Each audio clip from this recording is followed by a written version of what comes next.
रहिवासी रिया सिन्हा यांचा वाढदिवस होता। वाढदिवसाच्या दिवशी पतीचा मेसेज आला। या मेसेजमध्ये म्हटलं होतं, रिया आय लव्ह यू, आपण पुढच्या कुठल्या तरी जन्मात नक्की भेटूयात। हा मेसेज वाचल्याच्या नंतर रिया प्रचंड घाबरल्या। त्यांनी त्यांच्या काही मित्रांनाही मेसेज दाखवला। मित्रांना सोबत घेतलं आणि थेट लोणावळ्याकडे गाडी रवाना झाली। लोणावळ्यातल्या लायन्स पॉइंटवर येऊन गाडी पोहोचली। त्याच ठिकाणी रिया यांचे पती अर्थात वीरेंद्र यांची निळ्या रंगाची कारही दिसली। या कारमध्ये मोबाईलही सापडला।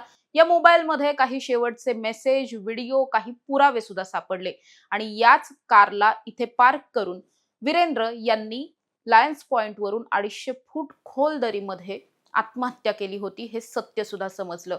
अर्थात या सगळ्याच्या नंतर 1-1.5 दिवसांच्या रेस्क्यू ऑपरेशन नंतर वीरेंद्र सिन्हा यांचा मृतदेह आता बाहेर काढण्यात आलाय। मात्र ही आत्महत्या साधीसुधी आत्महत्या नसून या आत्महत्येमागे खूप मोठी कारणं आहेत, खूप भयंकर स्वरूपाचे आरोप करण्यात आलेले आहेत आणि कुणाकुणावरती हे आरोप आहेत, नेमकं या शेवटच्या मेसेजमध्ये, व्हिडिओजमध्ये, मेल्समध्ये काय काय म्हटलेलं होतं, या सगळ्याच अनुषंगाने आपण बोलणार आहोत। नमस्कार, मी समृद्धी आणि तुम्ही पाहताय टॉप न्यूज मराठी। ही घटना आहे 12 फेब्रुवारीची। 12 फेब्रुवारीला पुण्यातल्या बानेर परिसरामध्ये राहणारे वीरेंद्र सिन्हा हे 32 वर्षीय IT इंजिनियर होते। बानेरच्याच एका कंपनीमध्ये ते मॅनेजर या पोस्टवरती काम सुद्धा करत होते। काही दिवसांपूर्वी असं सांगितलं जातं की त्यांच्या पत्नीशी काही किरकोळ वाद झालेले होते। पत्नी माहेरी राहायला गेलेली होती, त्यामुळे ते थोडेसे व्यथित झालेले होते। मात्र या सगळ्याच्याच दरम्यान कंपनीमध्ये म्हणजे ऑफिसच्या ठिकाणी सुद्धा त्यांच्यावरती कामाचं काहीतरी प्रेशर होतं किंवा आजूबाजूचे जे त्यांचे कलीग होते, सहकारी होते, त्यांच्याकडून काही ना काही मानसिक त्रास त्यांना दिला जात होता आणि हा सगळा त्रास त्यांना असह्य झाला।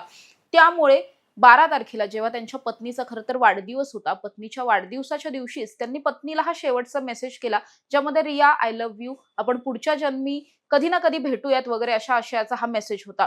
त्याच अनुषंगाचे आणखी काही मेसेज त्यांनी जवळच्या मित्रांना सुद्धा केलेले होते आणि हे मेसेज मिळाल्याच्या नंतर वीरेंद्र सिन्हा यांनी कदाचित आत्महत्या केली असेल, टोकाचं पाऊल उचललं असेल असं सगळ्यांनाच वाटलं। अर्थात या मेसेजमध्ये सगळं काही डिटेलमध्ये सांगण्यात आलं होतं, कारण या मेसेजमध्ये त्यांनी असं म्हटलेलं होतं की मी लायन्स पॉइंट जवळ आहे, इथेच माझी गाडी पार्क केलेली आहे, गाडीच्या टायरच्या खाली गाडीची चावी ठेवली आहे, गाडीच्या पुढच्या भागामध्ये खरं तर मोबाईल सुद्धा आहे आणि तिथून माझा मोबाईल काढा, या मोबाईलमध्ये बऱ्याचशा गोष्टी सापडतील, असं सगळं म्हटलेलं होतं। त्या दृष्टिकोनातून रिया आणि त्यांचे काही मित्र हे लोणावळ्याला पोहोचले। तिथे गेल्याच्या नंतर त्यांनी ही गाडी सुद्धा पाहिली, चावीने ही गाडी उघडली, तिथून फोन सुद्धा काढला। या फोनमध्ये फोन चेक केल्याच्या नंतर काही गोष्टी आढळल्या, ते म्हणजे या फोनमध्ये वीरेंद्र सिन्हा यांनी आत्महत्या करण्यापूर्वी काही व्हिडिओज, काही मेल करून ठेवलेले होते। यातला 1-2 जे मेल आहेत हे कंपनीला सुद्धा केलेले होते आणि या 1-2 मेलमध्ये त्यांनी थोड्या नाही तर तब्बल 8 जणांची नावं घेतलेली होती।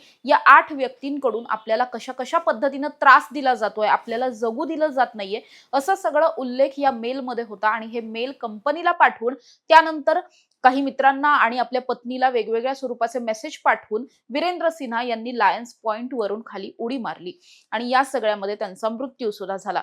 जेव्हा हे सगळं त्यांच्या कुटुंबियांना, त्यांच्या रिया यांना आणि त्यांच्या मित्रांना वगैरे तिथे पोहोचल्याच्या नंतर कळलं, त्यानंतर तातडीने पोलिसांना पाचारण करण्यात आलं। लोणावळा ग्रामीण पोलिसांची टीम त्या ठिकाणी पोहोचली। रेस्क्यू ऑपरेशन करण्यासाठी शिवदुर्ग ही लोणावळ्यातली जी एक रेस्क्यू करणारी टीम आहे, या टीमला तिथे बोलावण्यात आलं। या टीमच्या संपूर्ण एका मोठ्या पथकाकडून खरं तर हे रेस्क्यू ऑपरेशन सुरू करण्यात आलं। मुळातच खूप कड असलेली ही सगळी दरी आहे आणि खूप जास्त झाडं झुडपं आहेत आणि रेस्क्यू ऑपरेशन करण्यासाठी मोठ्या अडचणी येणार होत्या। हा मृतदेह तब्बल 250 फूट खोल दरीमध्ये होता, त्यामुळे कुणाला तरी 250 फूट खाली उतरावं लागणार होतं, तिथून हा मृतदेह रेस्क्यू करून बाहेर काढायचा होता। त्यामुळे खूप मोठं खरं तर या सगळ्यासाठी वेळ सुद्धा लागणार होता, मॅनपॉवर लागणार होती। या सगळ्याच्या नंतर शिवदुर्ग टीमने हा मृतदेह बाहेर सुद्धा काढला। आत्महत्या झालेली होती 12 फेब्रुवारीला, 13 फेब्रुवारी रोजी म्हणजे काल हा मृतदेह बाहेर काढण्यात आला आणि त्यानंतर या प्रकरणामधला आता गुन्हा दाखल झालेला पाहायला मिळतोय। हा गुन्हा जो आहे तो लोणावळा ग्रामीण पोलिसांमध्ये दाखल झालाय। वीरेंद्र यांच्या पत्नी रिया यांनी ही सगळी फिर्याद दिली आणि त्यांच्या फिर्यादीनुसार गुन्हा दाखल झालाय।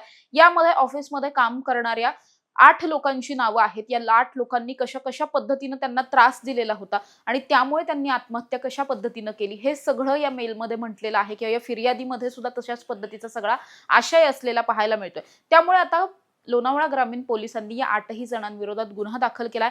तपास सुरू झालेला आहे. नेमका कशा पद्धतीनं वीरेंद्र यांना त्रास दिला जात होता, काय काय त्यांच्या ऑफिसमध्ये त्यांच्या बाबतीत घडत होतं, हे सगळं आता पोलिसांकडून शोधलं जाणार आहे, तपास केला जाणार आहे आणि या प्रकरणामध्ये जे जे कोणी दोषी असतील या सर्व दोषींना कठोरातील कठोर शिक्षा देण्यासाठी आम्ही प्रयत्न करू असं आश्वासन सुद्धा पोलिसांनी दिलेलं पाहायला मिळतंय. मात्र IT इंजिनियर असलेल्या एका तरुणानं अशा पद्धतीनं आत्महत्या केली, टोकाचं पाऊल उचललं, आपलं जीवन संपवलं, तेही आपल्या पत्नीच्या वाढदिवसाच्या दिवशी. आणि जाता जाता आपल्या पत्नीला शेवटचा आपल्या भावना व्यक्त करणारा जो काही मेसेज त्यांनी केलेला होता, या प्रकरणाच्या नंतर खरं तर संपूर्ण पुणे शहरामधून प्रचंड हळहळ व्यक्त केली जाते. आणि या प्रकरणामध्ये आणखी काही अशीच प्रकरणं अशा अनुषंगानं घडू नयेत, त्यामुळे IT सेक्टर्स असतील, IT सेक्टर्स किंवा इतर कुठल्याही कंपन्यांमध्ये इतर कर्मचाऱ्यांकडून, सहकाऱ्यांकडून जो काही कामाचा प्रेशर असेल किंवा इतर काही गोष्टींनी जे काही टॉर्चर केलं जातं आणि त्यामुळे होणाऱ्या आत्महत्यांमध्ये वाढ होताना पाहायला मिळते. आणि हेच थांबवण्यासाठी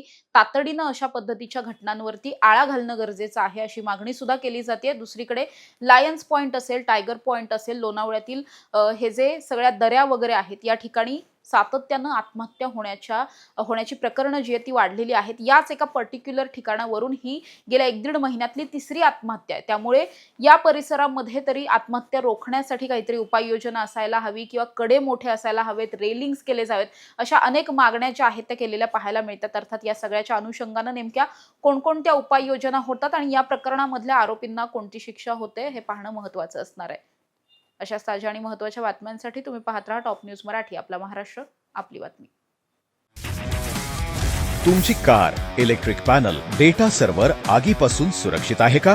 नाही? मग आजच बसवा F protect temperature activated fire suppression device. यामध्ये आहे eco friendly non toxic pressurised liquid, जे आग लागल्यास क्षणार्धात ऍक्टिव्हेट होऊन आगीवरती मिळवते नियंत्रण. बसवण्यास अतिशय सोपे आणि सुटसुटीत. टेकालिपचे एक दर्जेदार उत्पादन एफ प्रोटेक्ट.